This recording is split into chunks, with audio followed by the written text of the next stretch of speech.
يسعد مساكم صبايا، يسعد مسا جميع متابعين قناة كل شي مع سلوى. اليوم رح نقدم وصفة تحضير كبة بهبرة، كبة مقلية، كبة بهبرة. نزلت لكم أنا قبل هالمرة الكبة، بس كبة بدون هبرة وبدون ماكينة.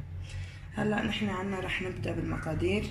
عندي هون أنا نص كيلو برغل، بطلع عندي 3 كاسات من هاي، 3 كاسات وربع على التمام. عندي أنا معلقة ملح، نص معلقة أو معلقة صغيرة كمون، معلقة صغيرة فلفلة حمراء. عندي أنا هون نص كيلو هبرة مخفوقة بتجي جاهزة من عند اللحام، ونص كيلو لحمة مفرومة وسط. عندي ربع كاسة سميد ناعم، سميد فرخة أنا نقعته بمي سخنة حتى نفش عندي هيك. حطيت 3 معالق كبار بالكاسة وحطيت فوقهم مي حتى نفش عندي هيك صار ربع كاسة. وعندي هون بصلة كبيرة مبشورة ناعم. تابعوا معي لنشوف كيف طريقة التحضير. صبايا هلا أنا أول شي رح أعمله بدي أحط المي للبرغل. عندي المي سخنة، ما بدي كتر مي، بدي احط مي احركه لحتى يتغمر عندي البرغل.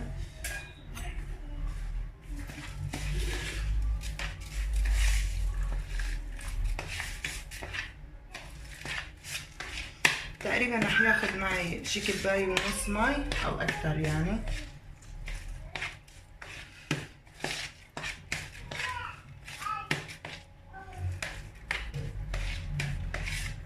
هلا كترة المي كمان للبرغل رح تعطيه كتير يعني قساوة على القلي. انا ما بدي كتر كتير مي ورح تعذبني بالتشكيل. هيك صار عندي جاهز.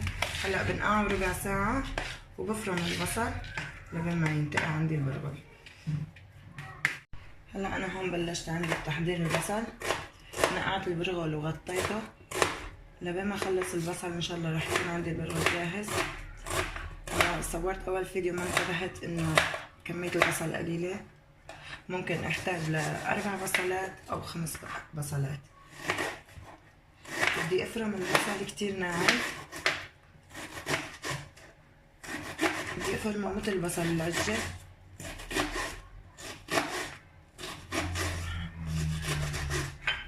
صبايا ان شاء الله رح تتعودوا معي، تاخذوا وصفات سهلة وسريعة وان شاء الله يعني ومضمونة 100%. وبتشكر كل اللي عم بيتابعني وكل اللي عم بيحط لي لايكات وكل اللي عم يكتب لي تعليقات حلوة. انا كتير عم بشتاق لكم، وقت اللي ما عم نزل فيديو بحس في شي عندي ناقص. تعودت عليكم كتير وشكرا لكم جميعا. أنا ان شاء الله رح يعني اقدم وصفات كلها للمبتدئين وكلها يعني اللي بلاقي الوصفة صعبة رح يشوف الفيديو كتير رح تسهل عليه. ما في شي بيصعب على الواحد، بس يكون في عندك محبة للشغلة اللي عم تعمليها خلص بيصير كل شي سهل. صبايا هلا البرغل صار عندي جاهز. انا حطيت هون معلقة سمنة، معلقة اكل. بدي جهز الحشوة. البصل صار عندي جاهز فرمته. هلا بدي احط التوابل. عندي هون عفوا الملح والفلفل والكمون. لا تكتروا كتير كمون يعني مشان ما تمرمر، والملح على ذوقكم طبعا. هلا انا بدي احط السميد. عندي السميد هيك صار بهالشكل. هاد السميد سميد فرخة، سميد كتير ناعم. هلا بدي احط الهبرة، بدي احط البصل.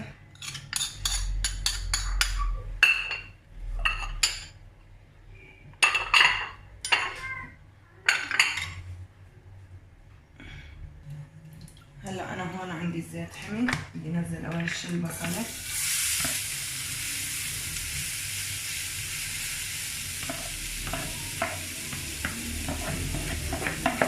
هلا لا تشوفوا كمية البصل كبيرة، بدها تذوب عندي هلا.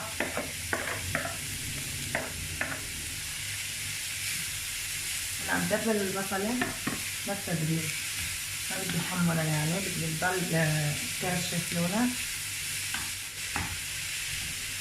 صبايا انتوا بس تابعوني خطوة بخطوة ان شاء الله تاخدوا نتيجة ولا اروع من هيك.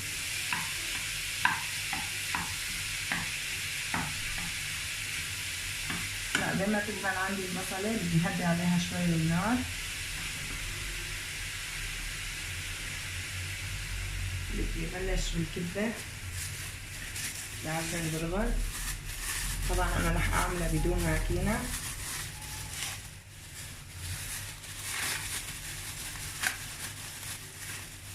انا عم بلبس كفوف لاني بصراحة هاي الكبة مو الي، لناس طلبوها مني. طبعا انا معقمة ايدي بس للنظافة اكتر للاضمن هيك احسن. نبلش بسم الله الرحمن الرحيم. بيعذبوني كتير هالكفوف بس مضطرة.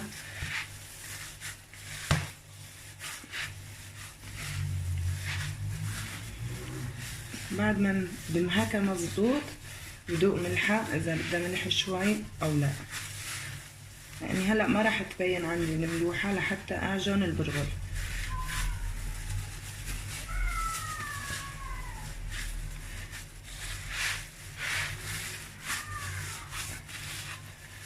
لاحظوا معي كيف سلاسة البرغل، يعني ما هو قاسي ما بيعذب.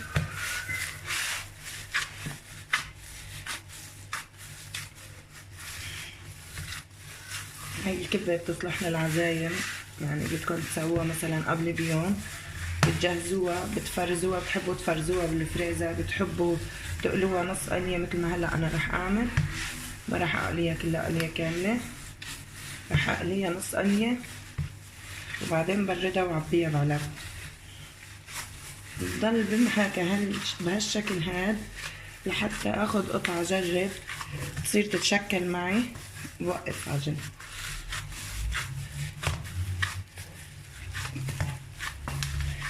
بدكم تنتبهوا كتير لما تحطوا مي مشان تنقعوا البرغل، لان اذا زاد عنكم يعني ما رح تحسنوا تنشفوها من المي الا بوضع زيادة برغل او طحين، عفوا طحين.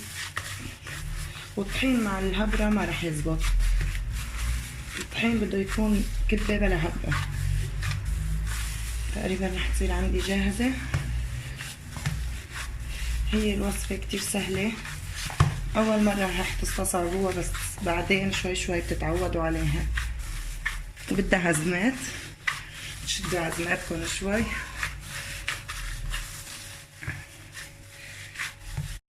صبايا هلا انا هون عفوا هون انا بعد ما عجنت البرغل غطيته بكيس حتى ما ينشف عندي هون دبلة البصلة، بس انا طفيت الغاز لبين ما خلصت حتى ما تنحرق، حتى تابع معكم خطوة بخطوة.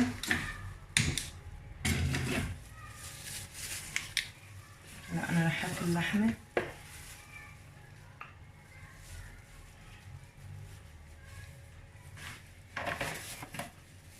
عندي معلقة، لاخذ معلقة ملح صغيرة. أنا بصراحة الناس اللي طالبينها ما بدهم إياها مالحة، يعني معلقة صغيرة ممسوحة وشوي. عندي معلقة صغيرة بهار أسود،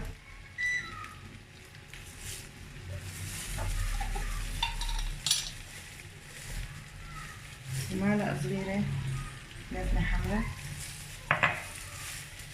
ورح أحط لها رشة سماق. هلا أنا رح أحط دبس رمان، بس إذا عندي شوي الحموضة ما صارت، يعني بدي دوقها بعد ما أقلي اللحمة ببين عندي.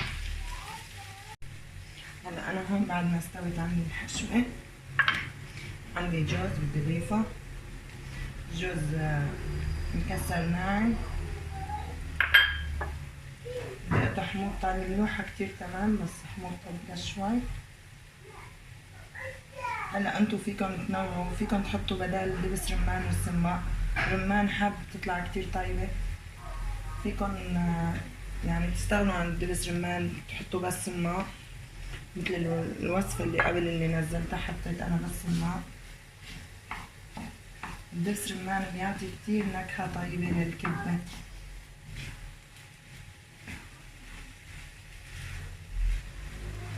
حتى المكسرات فيكم تغيروا بدكن صنوبر، بدكن لوز، اي شي بدكن تحطوه حطوه، ما تتقيدوا بالوصفة. فيكم تستغنوا عنه كمان، ما بيأثر. اكيد نحن مو على طول رح نقوم نعمل كل شي بالمكسرات وكل شي مقيد، ممكن نقلل اللحمة نزيد البصل، يعني اذا كان للبيت ما في حدا موجود غريب فيكم تعملوها تقللوا اللحمة فيها. حتى الهبرة نفس الشي، فيكم تقللوا العيار. ان شاء الله اكون عم اقدر اشرح لكم منيح. هلا هيك صار عندي الحشوة جاهزة، بدي طفي الغاز واستناها لتبرد لحتى بلش اشتغل فيها. طبعا هلا انا هون شكلت 3/4، ضل عندي بس شوي.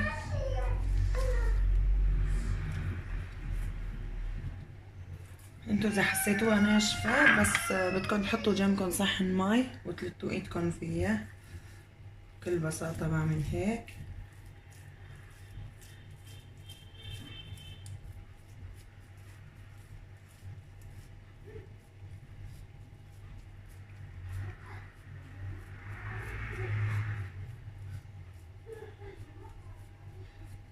عندي اياها صارت هيك بهالسماكة هيك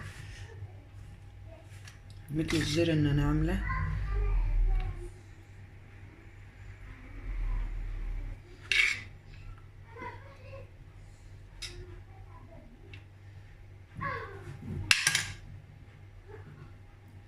بندي ايدي من هون مي، بسكرها هيك، بحاول ما اجيب الحشوة على الاطراف حتى تتسكر معي منيح ما ترجع تفك.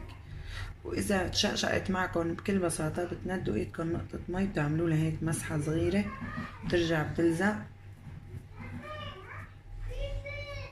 انا هاي الكمية اللي خلصتها هلا بدي احط الزيت على النار وبلش اقليها، بغطيها حتى ما تنشف عندي هيك بهالشكل هذا. هلا راح احط الزيت على النار وبلش اقلي. برجع باخد قطعة تانية، بندي ايدي مي، بعمل هيك بهالشكل هاد، بمددها اول اشي على اصبعتي، بعدين بحاول افتح القلب. هي كتير سهلة بالبداية، اكيد رح تكون صعبة بكم حبة، بعدين شوي شوي رح تاخد ايدكن.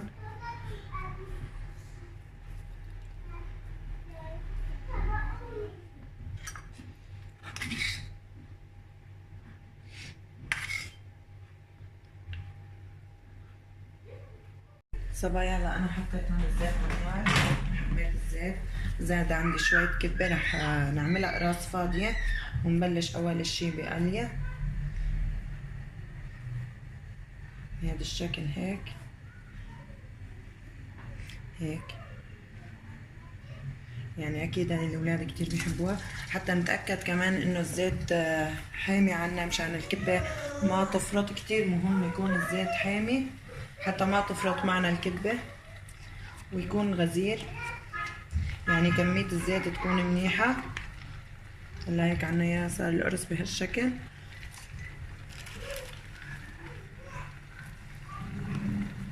انتو فيكم تتحكموا بالعيار، فيكم يعني على ذوقكم انتو الشخصي.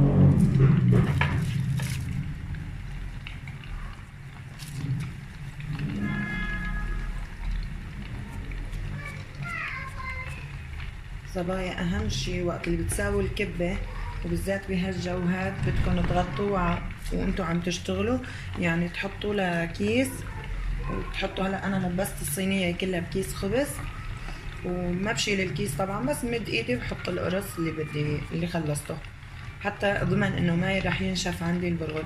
واذا حسيتوا الكبة قبل ما تحطوها بالزيت انه ناشفة، حطوا جنبكم صحن مي بس هيك مسحوها مسحة صغيرة فيها واقلوها فورا.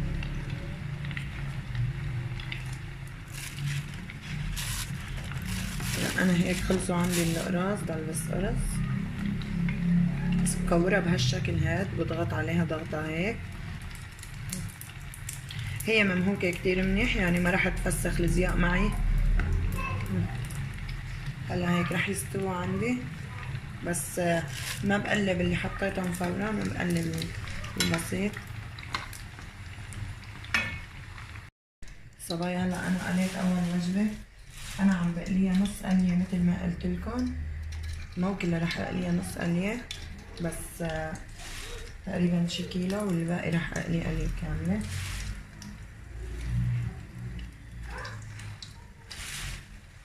بس رح ورجيكم بهالشكل انه ما فرطت عندي، شايفين كيف؟